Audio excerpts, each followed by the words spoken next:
So I want to put this data into SPSS. So first, let's open SPSS and set it up.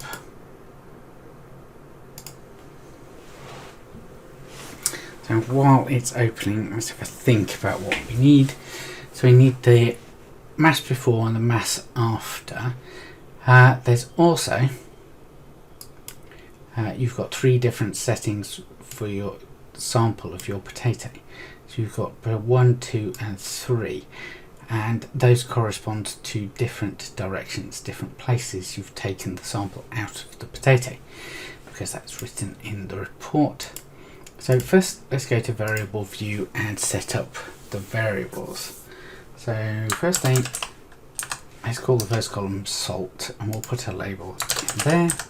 So salt concentration, and that's in moles.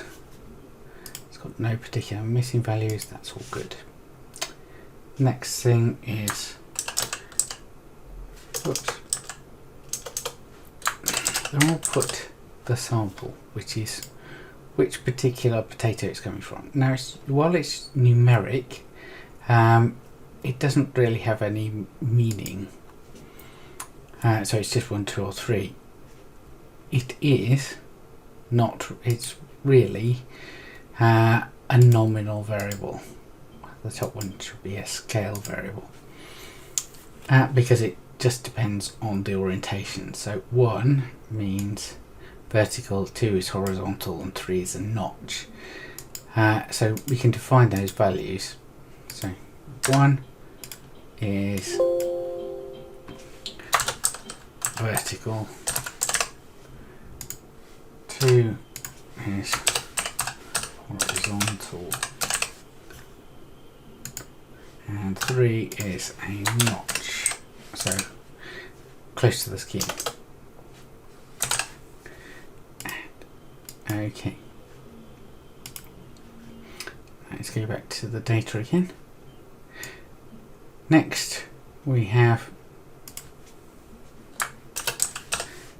the initial mass. So you can call that I mass. So initial mass, and it's in grams. And we have at the end final mass. Final mass, and it's also in grams. Now the initial and final mass, those are both scale of variables, so we want those to scale. Now we can go back into our data set and put things in. So the first 3 are all concentration 1. We've got sample 1, sample 2, and sample 3. I'm going to switch off the value labels at the minute, so I just have 1, 2, 3. And then I have this particular set of data. Oops. I'm going to have to type all this in. How nice for me. So 1.93, 1.88, 2.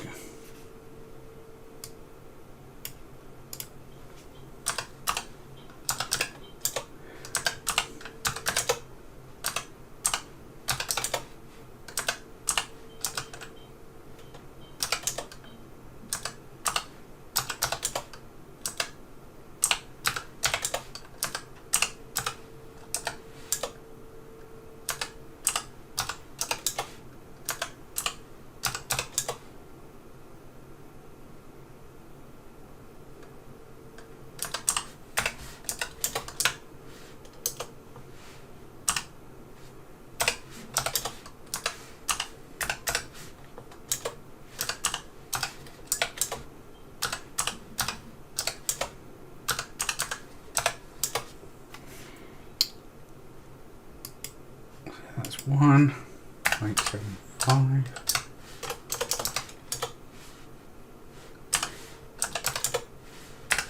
So 3 at 0.75.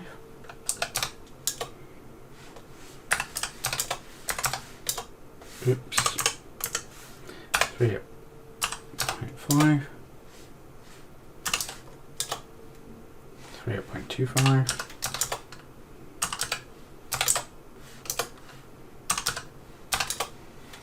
And 3, 0. And we go down the second column, go 1, 2, 3, 1, 2, 3, 2, 3, 1, 2, 3. Now actually this experiment is missing any complete technical replicates, because that would mean you have multiple samples that are either vertical, horizontal or notched for each of the different concentrations.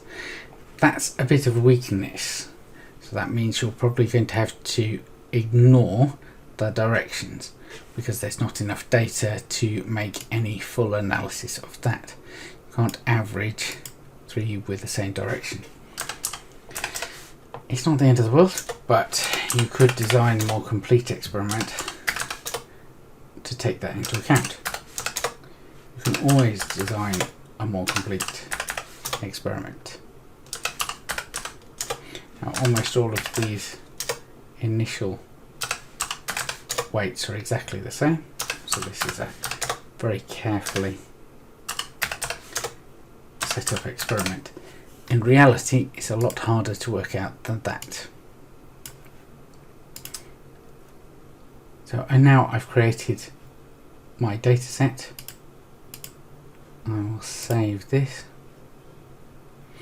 So I'll call this potato osmosis 1.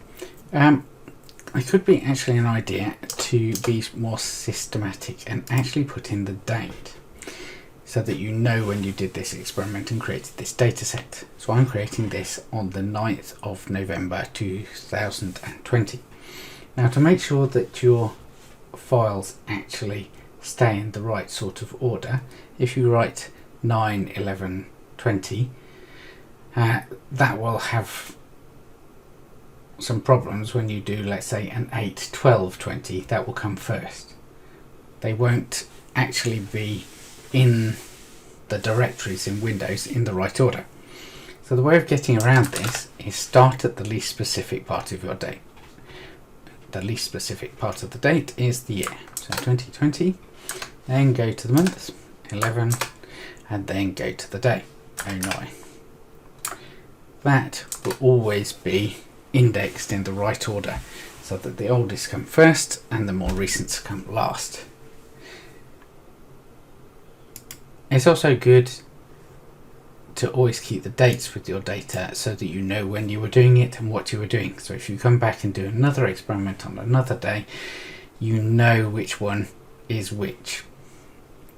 You know that it has a unique identifier.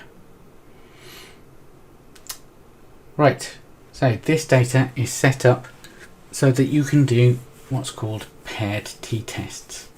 You can compare the before and the after to see if there's any kind of difference. Now, we can also calculate all of the other things that were calculated within the original setup. So for example, I want to compute a variable which is the difference between the two. So I want to put a new variable which I'm going to call difference. That's the initial mass minus the final mass. Okay.